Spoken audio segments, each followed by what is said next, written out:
वृषभ राशि वालों, कैसा रहेगा आपका अगस्त का महीना। आज के इस वीडियो में इसी विषय पर मैं चर्चा करने वाला हूं। मैं डॉक्टर राजा मिश्रा, अपने इस चैनल डॉक्टर सुनील शास्त्री पर मैं आप सभी का बहुत बहुत स्वागत करता हूं। देवी और सज्जनों, ग्रहों की स्थिति को अगर देखें तो 16 अगस्त तक जो है, या यूं कहूं तो 17 अगस्त तक जो है, सूर्य देव कर्क राशि में है और 17 अगस्त से सिंह राशि में आ जाएंगे। यानी कि आपके कुंडली के तीसरे भाव में है 17 अगस्त तक, और 17 अगस्त के बाद चौथे भाव में आ जाएंगे। मंगल देवता कुंडली के चतुर्थ भाव में आ जाएंगे, कन्या राशि में। और आपकी जानकारी, कन्या चतुर्थ नहीं, पंचम भाव में आ जाएंगे, कन्या राशि में। और देवगुरु बृहस्पति आ जाएंगे कुंडली के दूसरे भाव में, शुक्र भी दूसरे भाव में, शनि कुंडली के एकादश भाव में, राहु कुंडली के दसम भाव में, और केतु कुंडली के चतुर्थ भाव में आ जाएंगे। क्या होगा इस महीने में इन सभी ग्रहों के बदलाव का परिणाम, आइए एक एक करके समझते हैं। सबसे पहले केतु को ही समझते हैं। केतु कुंडली के चौथे भाव में सिंह राशि में विराजमान रहेंगे पूरे महीने। यानी कि माता जी को कुछ हेल्थ वाइज इशू का सामना करना पड़ सकता है। मैया का थोड़ा सा जो है सो तबीयत खराब हो सकता है। अथवा दूसरा, अगर ये तबीयत खराब नहीं हुआ तो ऐसा हो सकता है कि आपके और माता जी के संबंध में थोड़ी सी गड़बड़ी आ जाए, मतभेद हो जाए, माँ ऐसा कुछ बोल दे या आप ऐसा कुछ बोल दो, जिससे आप दोनों का दिल जो है सो दुख सकता है एक दूसरे के प्रति। राहु जो है कुंडली के दसम भाव में है, ये बहुत बढ़िया रिजल्ट देगा। काम धंधा को ग्रोथ करेगा, काम धंधा को बढ़ाएगा, पद प्रतिष्ठा मान सम्मान को बढ़ाएगा। राजनीति में अगर बढ़िया करना चाहते हो तो राहु आपको राजनीति में बड़ा कमाल का रिजल्ट दे सकता है, बहुत ऊंचाई पर ले जा सकता है, समाज में भी आपका एक पकड़ बनाएगा। शनि की बात करूं तो शनि कुंडली के एकादश भाव में है, तो ये आपके आमदनी को बढ़ाने का प्रयास करेगा। आपकी इच्छा की पूर्ति हो, आपको अपने से जो सीनियर अधिकारी है, बड़े लोग हैं, उनका लाभ मिले, उनसे फायदा हो, ऐसा शनि का प्रयास रहेगा। आपकी जानकारी के लिए बता दूं कि शनि कुंडली के नवम और दसम भाव के मालिक हैं। यानी कि भाग्य और कर्म का मालिक लाभ के घर में आ गया, अर्थात भाग्य और कर्म के बदौलत जो है सो आप मोटा पैसा कमाने वाले हो। शनि के बदौलत बढ़िया लाभ आप लेने वाले हो, ऐसा मैं देख पा रहा हूं। शुक्र की अगर बात करूं तो शुक्र मिथुन राशि में कुंडली के दूसरे भाव में है। यानी कि धन धान्य संपत्ति को बढ़ाने का प्रयास करेंगे। इनकी ये कोशिश रहेगी कि आपकी वाणी बहुत मीठी हो जाए। जब आप बोलेंगे तो आपके वाणी से मधु टपकेगा, लोग आपके साथ बैठ करके बातचीत करना चाहेंगे, लोग आपके साथ वक्त बिताना चाहेंगे। परिवार के लोगों का भी फुल सपोर्ट मिलेगा शुक्र के कारण, ऐसा मैं देख पा रहा हूं। देवगुरु बृहस्पति भी मिथुन राशि में ही है, यानी कि दूसरे भाव में, तो ज्ञान को बढ़ाएंगे। ज्ञान के बदौलत आपको अच्छा खासा लाभ देंगे। जो लोग अपने घर से दूर रहते हैं उनके बैंक बैलेंस में तो और तेजी से वृद्धि करेंगे। लेकिन जो लोग घर से दूर नहीं, अपने ही जन्म धरती पर में हैं, उनके काम में थोड़ा सा रुकावट, थोड़ा सा बाधा, थोड़ा सा अटकाव की स्थिति जो है सो उत्पन्न करेंगे देवगुरु बृहस्पति।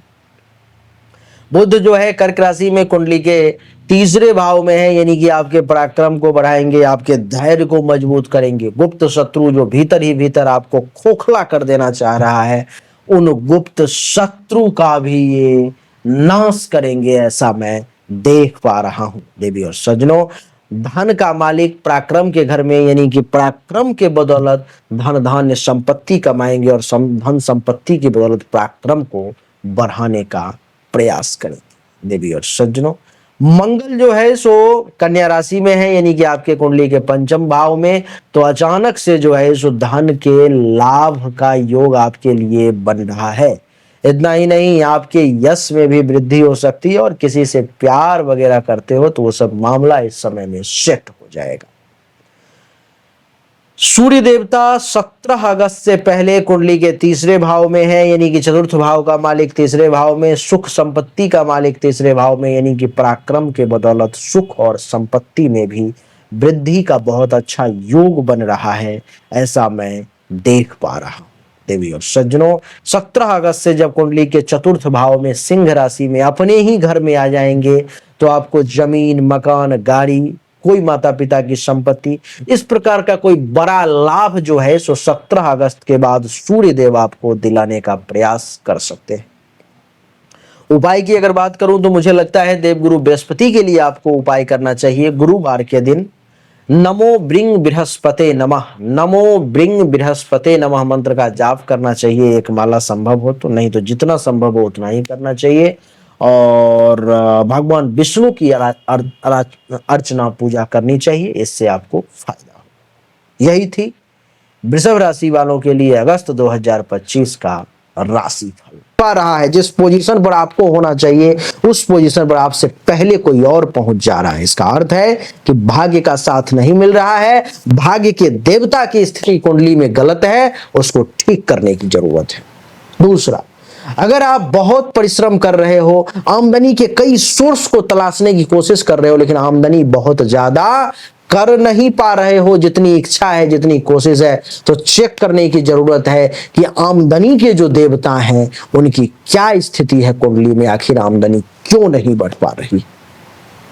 अगर आप पैसा तो कमा रहे हो लेकिन बचत नहीं कर पा रहे हो, लाख प्रयास करते हो लेकिन फिर भी कितना भी पैसा कमा लूं, कितनी भी कोशिश कर लूं, बचत नहीं हो पा रहा है, तो आपको चेक करने की जरूरत है कि जन्म कुंडली में जो धन धान्य संपत्ति के बचत की देवता है, जो बैंक बैलेंस के देवता है, उनकी क्या स्थिति है, क्यों ऐसा हो पा रहा है।